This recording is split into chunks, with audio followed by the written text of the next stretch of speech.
అందరికీ నమస్కారం. ఈరోజు విశాఖపట్నం కలెక్టరేట్లో గౌరవ కలెక్టర్ గారు, జేసీ గారు, ఇతర హెచ్ఓడీస్ అందరితో కూడా పీజీఆర్ఎస్ తీసుకోవటం, ప్రజా సమస్యలపై పరిష్కారం ఇమ్మీడియట్గా అక్కడే చేసే విధానం అన్నీ కూడా పర్యవేక్షించడం, అలాగే ఏది ఎప్పటి నుంచో విశాఖపట్నం ప్రాంతాల్లో ఉన్నటువంటి పంచగ్రామాల ఇష్యూ అవ్వచ్చు, జియో నంబర్ 296 అవ్వచ్చు, వీటిపైన రివ్యూ కూడా పెట్టుకుని ముఖ్యంగా ఏదైతే విశాఖపట్నానికి మెట్రో వస్తూ ఉందో దాని యొక్క ల్యాండ్ ఎక్విజిషన్ పొజిషన్ పైన కూడా డిస్కస్ చేయడం జరిగింది. ఈరోజు ముఖ్యంగా పీజీఆర్ఎస్లో అయితే ఈ ప్రభుత్వం వచ్చిన తర్వాత ఒక మంచి సుపరిపాలన ఇవ్వాలనే లక్ష్యంతో ఈ పీజీఆర్ఎస్ సిస్టమ్ని క్షేత్రస్థాయిలో పగడ్బందీగా అమలు చేయటం, వాళ్ళందరికీ కూడా స్పీకింగ్ నోట్ ఇవ్వటం. ముఖ్యంగా విశాఖపట్నం చూస్తే మనకి భూ సమస్యలు ఎక్కువగా ఉన్నాయి. అవన్నీ కూడా సబ్జుడిస్ ఉంటే అది సివిల్ సార్ట్ ఆఫ్ కేసెస్ కాబట్టి వాళ్ళ గైడెన్స్, ప్రాపర్ గైడెన్స్ లేక వాళ్ళు ఈ తహసీల్దార్ గారి ఆఫీస్కి కానీ, ఆర్డీఓ గారి ఆఫీస్కి కానీ, జేసీ గారి ఆఫీస్కి కానీ తిరగడం జరుగుతూ ఉంది. అవన్నీ కూడా క్లియర్గా వాళ్ళకి ఎక్స్ప్లెయిన్ చేయటం, ఎక్కడైతే భూ కబ్జా లాంటివి ఉన్నాయో గత ప్రభుత్వం చేసినటువంటి, ఇక్కడ వచ్చి విజయనగరం కూడా కొన్ని వచ్చినాయి, దానిపైన గవర్నమెంట్ ప్రత్యేక శ్రద్ధ పెడుతుంది. ఎందుకంటే గత పాలకులు ఈ రాష్ట్రంలో నలుమూలల ఒట్టి విశాఖపట్నం కాదు, విశాఖపట్నం ఏదైతే పెద్ద కన్ను వేసి వేసిన సంగతులు మనందరికీ కూడా తెలుసు. వాటిపైన కూడా రెవెన్యూ డిపార్ట్మెంట్ పూర్తిగా ఒక రిపోర్ట్ కూడా తయారు చేస్తూ ఉంది. అప్పుడు ప్రజలందరికీ కూడా న్యాయం చేయగలుగుతామని చెప్పేసి కూడా మేము తెలియజేస్తా ఉన్నాం. అలాగే ముఖ్యంగా ఏదైతే పంచగ్రామాల సమస్య ఉందో మీకు తెలుసు, గౌరవ ముఖ్యమంత్రి గారు ప్రత్యేక శ్రద్ధ పెట్టి అక్కడ ఉన్నటువంటి ఎవరైతే ట్రస్ట్ మెంబర్స్ ఉన్నారో వాళ్ళతో కూడా డిస్కస్ చేసి వాళ్ళకి ఈక్వలెంట్ అమౌంట్ ల్యాండ్ కూడా ఇవ్వడం జరుగుతూ ఉంది. దాని తర్వాత ఏదైతే స్ట్రక్చరల్ ఎన్యూమరేషన్ ఉందో అది పెండింగ్లో ఉంది కాబట్టి కొంచెం లేదు, అది కోర్టుకి వేసిన తర్వాత అందరికి కూడా మంచి జరగబోతూ ఉంది. ఏదైతే పేదలు ఎప్పటి నుంచో అది కళ, ఈ పంచగ్రామాల యొక్క సొల్యూషన్ రావాలనేది అది త్వరలో రాబోతూ ఉందని చెప్పి కూడా చాలా ఆనందంగా తెలియజేస్తా ఉన్నాం. మరి ముఖ్యంగా విశాఖపట్నాన్ని ఒక ఐటీ హబ్గా, అలాగే రాబోయే రోజుల్లో రాష్ట్రంలో అన్ని మూలలో కూడా సమానంగా అభివృద్ధి చెందాలని చెప్పి లక్ష్యంతో ఈ కూటమి ప్రభుత్వం పనిచేస్తూ ఉంది. అందుకనే తిరుపతిలో ఎలక్ట్రానిక్ సెంటర్స్ అవ్వచ్చు, మనకి బెంగళూరు నుంచి ఓర్వకల్ మధ్యలో ఉన్నటువంటి సత్యసాయి జిల్లాని కూడా ఏరోస్పేస్ కానీ, డిఫెన్స్ కానీ ఇట్లా అభివృద్ధి చెందుతూ ఉంది. ముఖ్యంగా విశాఖపట్నం ఐటీ హబ్ చేయాలని చెప్పేసి లోకేష్ గారు చాలా శ్రద్ధతో ఎప్పుడూ ఆంధ్రప్రదేశ్కి చూడనటువంటి కొన్ని సంస్థలు, టీసీఎస్ అవ్వచ్చు, కాంగ్రెస్ అవ్వచ్చు, గూగుల్ అవ్వచ్చు, డేటా సెంటర్ అవ్వచ్చు, సత్వా లాంటి పెద్ద పెద్ద బిల్డర్స్, అంటే ఈరోజు తెలియనటువంటి మూర్ఖులు మాట్లాడుతున్నారు ఈ ప్రాంతంలో, ఏదో దారాదత్తం చేస్తూ ఉన్నారని. దారాదత్తం అంటే ప్రజల హితం కోసం, రాబోయే తరాల కోసం, రాబోయే యువతకి ఉపాధి కల్పించే విధంగా మేము ఈ ప్రభుత్వం భూములు ఇస్తుంది, కానీ ఎక్కడ కూడా వాళ్ళగా దోచుకోవడం కాదు. ఈరోజు మేము పీజీఆర్ఎస్లో కూర్చుంటే గత పరిపాలకులు దోచుకున్న ల్యాండ్ల గురించి వస్తూ ఉన్నాయి తప్ప ఎక్కడ కూడా వారు ఈ మంచి పని చేశారు, ఈ ప్రభుత్వ భూమి దీనికి ఉపయోగపడిందని చెప్పి ఎక్కడ కూడా చెప్పేదానికి ఏది కూడా లేదు. గత 5 సంవత్సరాలు వాళ్ళు 1924లో ఎటు పోయినా కూడా ఫలానా నాయకుడి యొక్క అనువాయిలు లాక్కున్నారు, లేకపోతే గత ఎంపీ బిల్డింగ్లు కట్టాడు మాకు నీళ్లు రావట్లేదు, అక్కడ నాలా కూడా కట్టనటువంటి పరిస్థితి, ఇలాంటివి మాకు వచ్చినటువంటి గ్రీవెన్స్లు. ఈ ప్రభుత్వం వచ్చిన 12 నెలల్లో ప్రజాహితం కోరి ఇన్ని కార్యక్రమాలు వస్తూ ఉన్నాయి. 19 ముందు నుళ్ళు ఉంటే దాన్ని తరిమేశారు. మీరు చూసారు, నిన్ననే జీవో వచ్చింది, దాన్ని మన క్యాబినెట్లో మేము త్రూ చేశాం.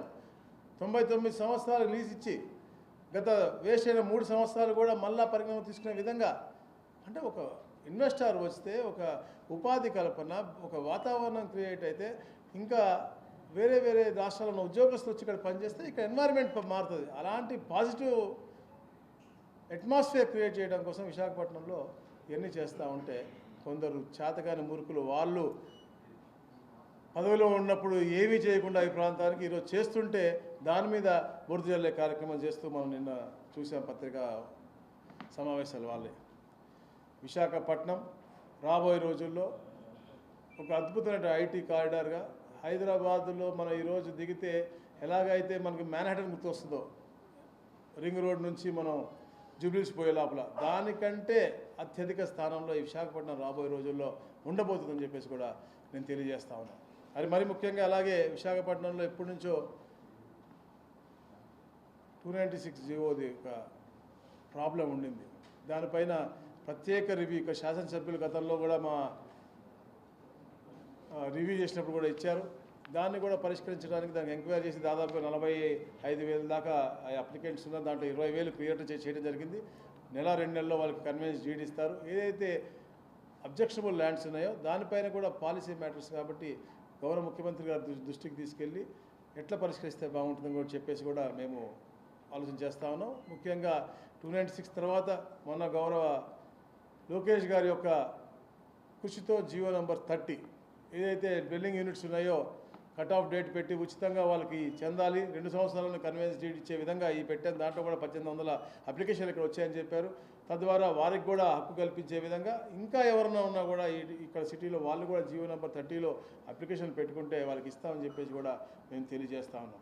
ఏదైతే సుపరిపాలన తొలి అడుగులో మేము ప్రతి ఇంటికి వెళ్ళి మేము కనుక్కుంటా ఉన్నాం వాళ్ళకి కావాల్సిన సమస్యలు. అలా వచ్చిన సమస్యలన్నీ కూడా పరిష్కరించడం కోసమే ఈ ప్రభుత్వ యంత్రాంగం మొత్తం కూడా పనిచేస్తూ ఉంది. రెవెన్యూ సిబ్బంది కూడా పెద్ద ఎత్తున పనిచేస్తూ ఉంది. అయినప్పటికీ కూడా పూర్తి సమస్యలు ఒకేసారి పరిష్కరించాం. ఎందుకంటే గత పరిపాలకులు చేసిన పాపాలు ఇంకా కడుగుతూ మేము వస్తూ ఉన్నాం కాబట్టి ఈ యొక్క ఆలస్యం జరుగుతూ ఉంది. తప్పకుండా రాబోయే రోజుల్లో ఈ ప్రాంతం అంతా కూడా సుభిక్షంగా విశాఖపట్నం ఒక హబ్బుగా తయారు చేయబోతారని చెప్పాను. ఇప్పుడే మెట్రోలో దాదాపు 11,000 పైచీలకు సెంట్రల్ గవర్నమెంట్ కూడా కోట్ల రూపాయలు సెంట్రల్ గవర్నమెంట్ కూడా బడ్జెట్ క్లియరెన్స్ ఇచ్చింది. ఎక్కడైతే 100 ఎకరాల వరకు మనకి ల్యాండ్ అవసరం ఉందో దాంట్లో ప్రైవేట్ భూములు తప్ప మిగతా అన్నీ కూడా గవర్నమెంట్, అంటే ప్రైవేట్ భూములు చాలా తక్కువగా ఉన్నాయి. 10 ఎకరాలు మాత్రమే ఉంది కాబట్టి, అరౌండ్ 10 acres ఉంది కాబట్టి అది ఎక్విషన్ చేసుకుని మిగతా అంతా గవర్నమెంట్ ఇది వాడుతూ ఉన్నాం. కాస్టింగ్స్కి దానికి కావాల్సిన ల్యాండ్ కూడా ఐడెంటిఫై చేయడం జరిగింది. ఏదైతే అలైన్మెంట్ రిక్వెస్ట్ ఉన్నాయో, అంటే స్ట్రక్చర్స్ పోతూ ఉన్నాయి, గృహ సముదాయాలు పోతూ ఉన్నాయి, ముఖ్యంగా జగదాంబ దగ్గర అలాంటి ప్రాంతాల్లో వాటి కూడా అలైన్మెంట్స్ గురించి కూడా అధ్యయనం చేస్తాం. సో అధ్యయనం చేసి తప్పకుండా త్వరలో మెట్రోని తారాస్థాయికి తీసుకెళ్లే దిశగా కూడా మేము చేస్తూ ఉన్నామని చెప్పేసి కూడా తెలియజేస్తా ఉన్నాం. ఈరోజు సుపరిపాలన కూడా మీకు చెప్పాను, అద్భుతంగా జరుగుతూ ఉంది. దాంట్లో కూడా మంచి రిజల్ట్ వస్తూ ఉన్నాయి. కూటమి ప్రభుత్వం ఏర్పడిన సంవత్సరంలోనే ఇంత మంచి రిజల్ట్ ఇస్తూ ఉంది.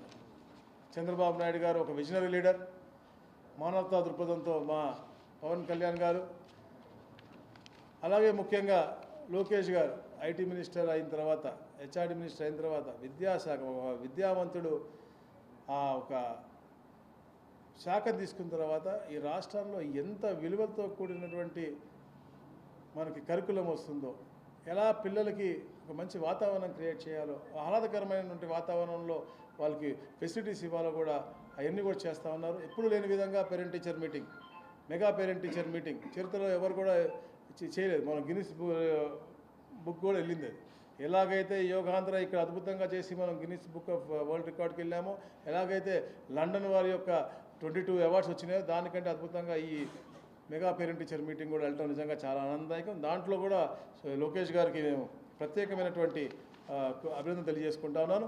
మరి ముఖ్యంగా సముద్ర తీర ప్రాంతం అంతా కూడా కాపాడాల్సిన బాధ్యత అందరికీ కూడా ఉంది కాబట్టి సిఆర్జెడ్ నార్మ్స్ ప్రకారంగా కూడా ఇక్కడ చర్యలు కూడా తీసుకుంటా ఉన్నారు. ఏదైతే రిపోర్ట్స్ హైకోర్టు మనకి కోరటం జరిగిందో, సుప్రీంకోర్టు ఆధారితమైనటువంటి వాళ్ళ నామ్స్ ప్రకారంగా సిఆర్జెడ్ నామ్స్ కూడా మొత్తం కూడా ఇక్కడ పాటించడం జరుగుతూ ఉంది. దానికి కూడా విశాఖపట్నంలో ఉన్న ప్రభుత్వ యంత్రాంగం అంతా కూడా నేను అభినందన తెలియజేస్తాం.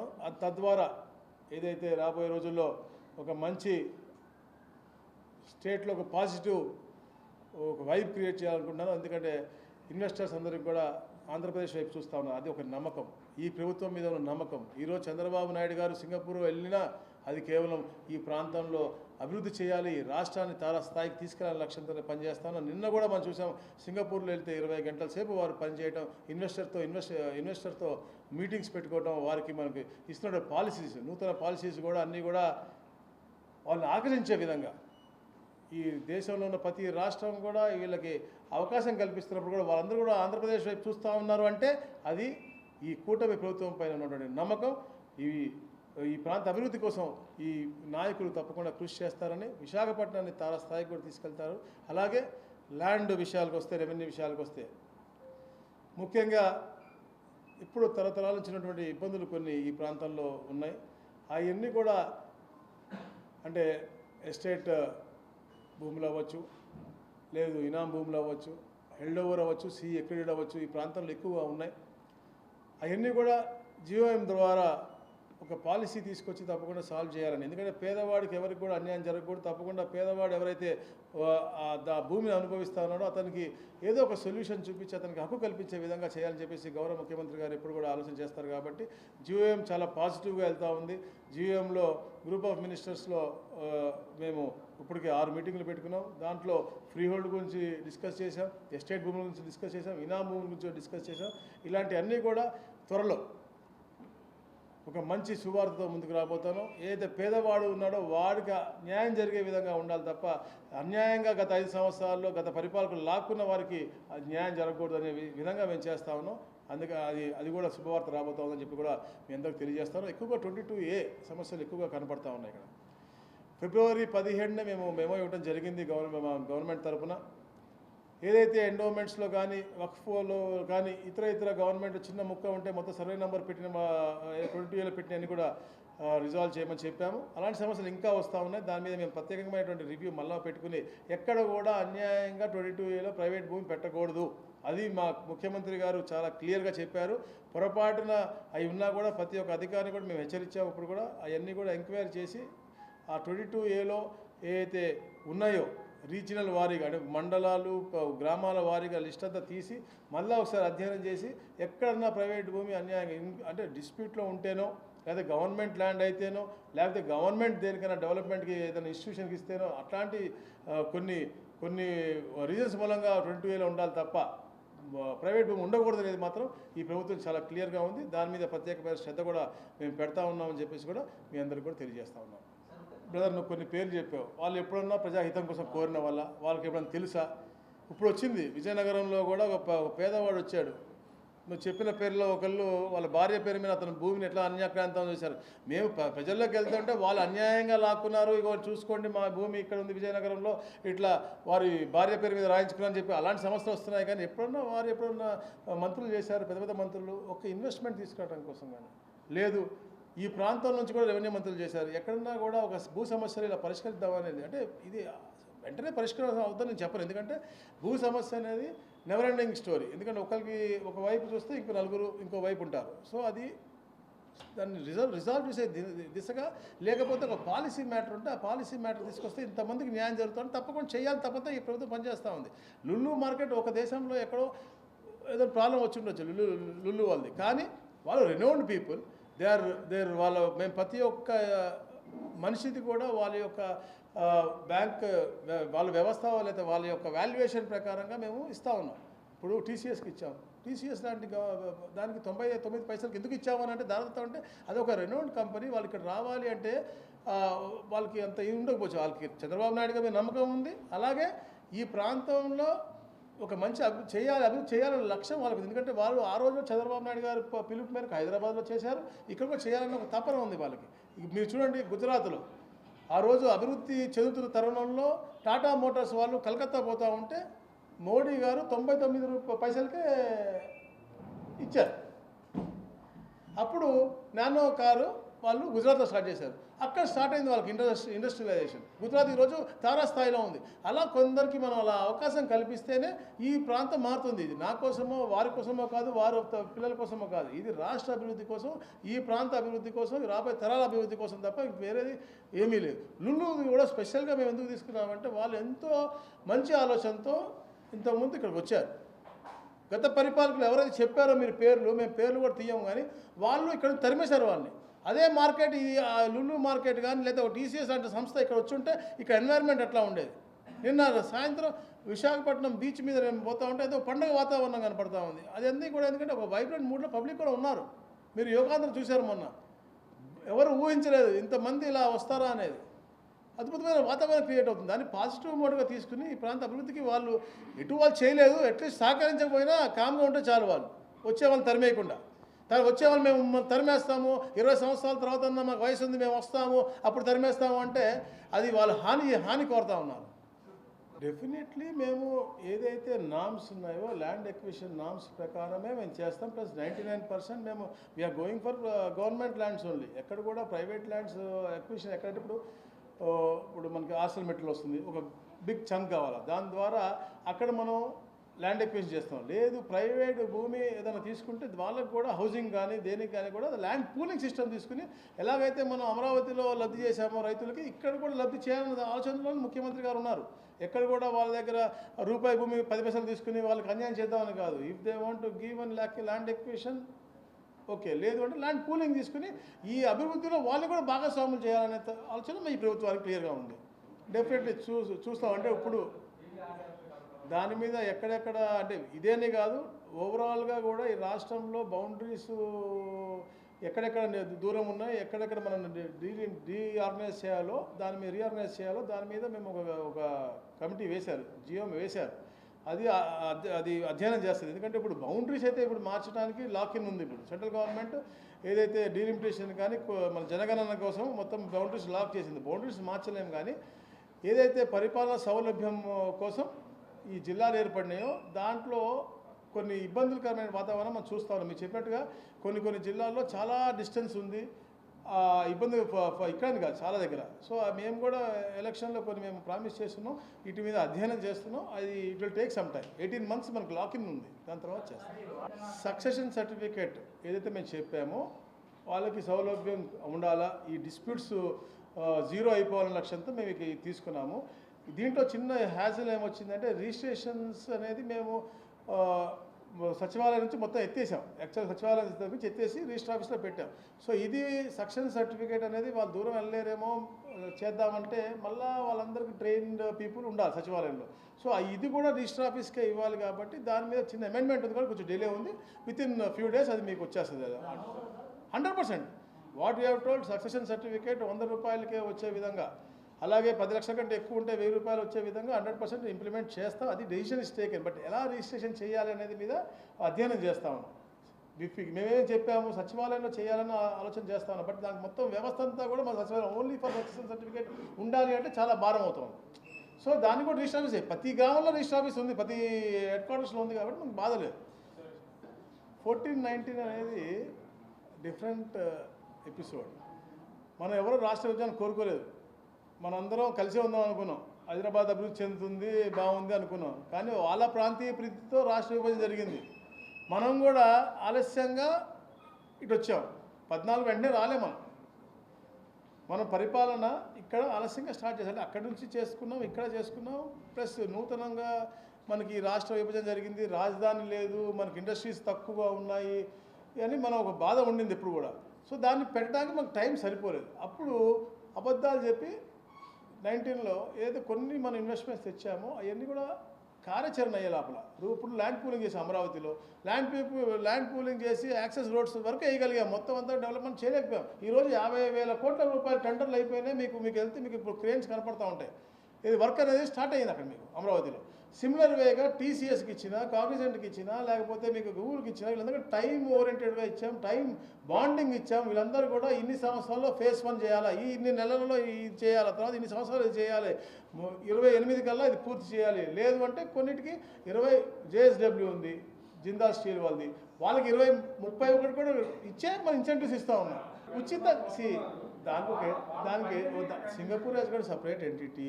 వాళ్ళు ఫ్రీగా మనకి మాస్టర్ ప్లాన్ ఇస్తామని చెప్పి వచ్చారు. అప్పుడు రిలేషన్షిప్స్ మనకి విదేశాల వాళ్ళతో, మంచి పెట్టుబడిదారులతో, లేకపోతే అభివృద్ధి చెందిన దేశాలతో పెట్టుకోవడం చాలా ఉత్తమమైన పని మనకి. ఎందుకంటే మనం రాష్ట్ర విభజన జరిగిన తర్వాత నష్టపోయింది ఈ ఆంధ్ర రాష్ట్రం, తెలంగాణ రాష్ట్రం నష్టపోలేదు. నేను ఇప్పుడు చెప్పాను, తెలంగాణ రాష్ట్రంలో రింగ్ రోడ్ దిగిన తర్వాత జూబ్లీస్ పోయేటప్పుడు ఒక మ్యాన్హాటన్ కనపడుతూ ఉంటుంది. అది కూడా ఆ రోజు వేసిన పునాది. ఆ రోజు పునాది చంద్రబాబు నాయుడు గారు వేశారు కాబట్టి అన్ని రోజుల తర్వాత ఈరోజు అలా మ్యాన్హాటన్ కనపడతా ఉంది మనకి. అలాంటి ప్రాంతం మళ్ళీ విశాఖపట్నం అవ్వాలన్నా, ఎలక్ట్రానిక్స్ హబ్గా అది అవ్వాలన్నా, అమరావతి అద్భుతంగా రాజధాని, ప్రజల రాజధాని అవ్వాలన్నా, ఎన్ని వేలు అవ్వాలి అంటే కొంచెం సమయం పడుతుంది, 2-3 సంవత్సరాలు సమయం పడుతుంది. దానికోసం కార్యాచరణ చేసుకొని టైం బాండ్ ప్రోగ్రామ్స్ పెట్టుకున్నాం మేము. డెఫినెట్గా మీకు ఆ మార్పు చూస్తారు. చంద్రబాబు నాయుడు గారి నాయకత్వంలో మీరు అడిగినటువంటి ప్రతి అభివృద్ధి మీరు చూస్తారు. అదే అన్నా మీరు చెప్పేది 2 కోట్ల 2 వ్యత్యాసంగా చెప్పారు మీరు. సరే ఓకే రైట్. విజయవాడ ఆర్టీసీని కూడా వారితో డిస్కస్ చేసి వారికి ప్రత్యామ్నాయ ల్యాండ్ ఇచ్చి ఇప్పుడు ఫారెస్టేషన్ డిఫారెస్టేషన్ ఎట్లా చేస్తామో అట్లాగే ఆర్టీసీ వాళ్ళతో కూడా చర్చించి వారికి ప్రత్యామ్నాయ వేరే భూమి అక్కడ ఇచ్చి దాని వాల్యుయేషన్ ప్రకారంగా భూమి ఇచ్చే ఇది తీసుకుంటున్నారు. అంతే తప్ప ఎక్కడ కూడా ఏ కార్పొరేషన్ది కానీ ఏ గవర్నమెంట్ ఆస్తి కూడా ఎవరికి అన్యాయక్రాంతం చేయట్లేదు. కేవలం రెండు వ్యవస్థలకి రెండిటికి ఆ రెండు కూడా ఒక రెనౌండ్ కంపెనీస్ ఈ భారతదేశంలో కాదు ప్రపంచ స్థాయిలో పెద్ద స్థాయి కంపెనీ కాబట్టి అలాంటి కంపెనీలు ఇక్కడికి వస్తే ఇక్కడ అభివృద్ధి అనేది కనపడుతుంది. ఎలా అయితే సోదరుడు అడిగాడు ఇప్పుడే అభివృద్ధి అనేది కనపడుతుంది అనేది అది కనపడాలని తపనతోనే వాళ్ళకి తక్కువగా 99 పైసలకి ఇవ్వడం జరిగింది తప్ప ఇంకా వేరేది ఏమీ లేదు. ఆల్రెడీ మేము ఇంతకుముందు కూడా ప్రతి సోదరులకు చెప్పుకున్నాము. అక్కడ ఎన్ని లక్షలు జీఎం అయిన తర్వాత మేము ఆల్రెడీ చెప్పుకున్నాము 13 లక్షల్లో ఎన్ని లక్షలు ఏ కేటగిరీలో ఉన్నాయి, ఎన్ని చేయగలము, కొన్ని తప్పులు జరిగినప్పుడు కూడా రెక్టిఫికేషన్ ఆఫీసర్ లెవెల్ అవుతుంది అన్నీ కూడా క్లియర్గా ఇచ్చాం. కొన్ని అయితే 20 సంవత్సరాలు కానీ కూడా ఉన్నాయి, ఎవరైతే ఉన్నారో వాళ్ళు కానీ కూడా ఉన్నాయి, అవన్నీ కూడా చేస్తాయి. ఇవే కాదు, ఇది కాకుండా కూడా డీ ఫామ్ పట్టాలి. ఇప్పుడు వచ్చి 13 లక్షలు ఫ్రీ హోల్డ్ గురించి మాట్లాడుతున్నాం కానీ దాదాపు 36 లక్షలు 40 లక్షల డీ పట్టా గతంలో రిజిస్ట్రేషన్ జరిగినవి ఉన్నాయి. అవన్నిటి మీద కూడా అధ్యయనం చేస్తున్నాం. జీఓఎంలో ల్యాండ్ పూలింగ్గా మీరు అడిగేది ఫ్రీ హోల్డా అంటే వాళ్ళ అనువాయులకు ఇచ్చుకునేవి ఎవరైతే ఇప్పుడు 25 లక్షల ప్లాట్లు ఇచ్చారు, దాంట్లో 7 లక్షలు ఇప్పుడు కన్వెన్స్ డీడ్ ఎవరికి ఇవ్వలేదు. అంటే వాళ్ళే అనువాయుల పేరు రాసుకుని బినామీల పేరు రాసుకున్నారు దాంట్లో. సో దాని మీద మేము ఎంక్వైరీ చేస్తూ ఉన్నాం. Still going on. డెఫినెట్గా అది కూడా తీస్తారు. కన్వెన్స్ డీడ్ ఇచ్చిన వాళ్ళలో కూడా ఎవరెవరు వాళ్ళ అనువాయిల్లో కొన్ని మాకు వచ్చినాయి. వాళ్ళ ఇంట్లోనే 3-4 ఇచ్చినటువంటి పరిస్థితి కూడా మాకు తెలిసి వచ్చినాయి. దాని మీద కూడా సపరేట్గా ఎంక్వైరీ జరుగుతూ ఉంది. ఎవరు కబ్జా చేసినా మేము ఊరుకునేది లేదు. ఉంటే రిటర్న్గా చెప్పు, ఊరికే ఎవరో చెప్పమా. గత 5 సంవత్సరాల్లో ఆ పాలకులు అయితే కబ్జా చేశారనేది మేము ప్రూఫ్తో సహా పెట్టాం. ఎవరైనా తప్పు చేస్తే క్షమించేదే లేదు. డెఫినెట్గా ఉంటే ఇవ్వండి, తప్పకుండా మేము ఎవరైతే కబ్జా కోరులు ఉన్నారో వాళ్ళ మీద కబ్జా అందుకనే మేము ఎప్పుడూ లేని విధంగా బ్రహ్మాండమైన యాక్ట్ కూడా తీసుకొస్తా ఉన్నాం. అది మన ప్రెసిడెంట్ గారి కన్సెంట్ కోసం ఉన్నది. 3 క్వెరీలు వచ్చినాయి, దానికి కూడా మేము ఇచ్చాం. డెఫినెట్గా వస్తుంది. ఎవరున్నా ఏ నాయకులు ఉన్నా కూడా తప్పకుండా శిక్షారులే ల్యాండ్ గ్రాబింగ్ యాక్ట్ అనేది రాబోతా ఉంది. ఆల్రెడీ మేము పెట్టాము, పాస్ చేస్తా ఉన్నాం. అది కన్సల్ట్లో ఉంది. రాగానే వాళ్ళని కూడా చేరవేస్తాం. ఎవరైనా కానీ మాకన్నీ ఇవాళ వచ్చినాయి అయితే అన్నీ కూడా కదా ఎవరైతే నిన్న మాట్లాడారో దారాదత్తంగా ఇచ్చేస్తున్నారు భూములని వాళ్ళ పేర్ల మీదే వచ్చినాయి. మా మీద వచ్చినా తప్పకుండా మా నాయకులు ఎవరున్నా మీరు చెప్పండి, పాయింట్గా చెప్పండి తప్ప ఊరికనే గాల్లో కొట్టకండి. చరిత్రలో ఎప్పుడు లేని వాళ్ళు తిరగకుండా ఉండి తప్పు జరిగి ఉంటే తప్పు రిజిస్ట్రేషన్ జరిగితే అయ్యి క్యాన్సిల్ చేసే హక్కు ఇప్పుడు కలెక్టర్కి ఇచ్చాము మేము. వాళ్ళు ఎక్కడ తిరగాల్సిన అవసరం లేదు, కోర్టుగా అటు కూడా తిరగాల్సిన అవసరం లేదు. Collector can decide which is the correct registration and you can decide. అట్లా కూడా మేము ఆర్డర్స్ ఇచ్చాము మొన్న.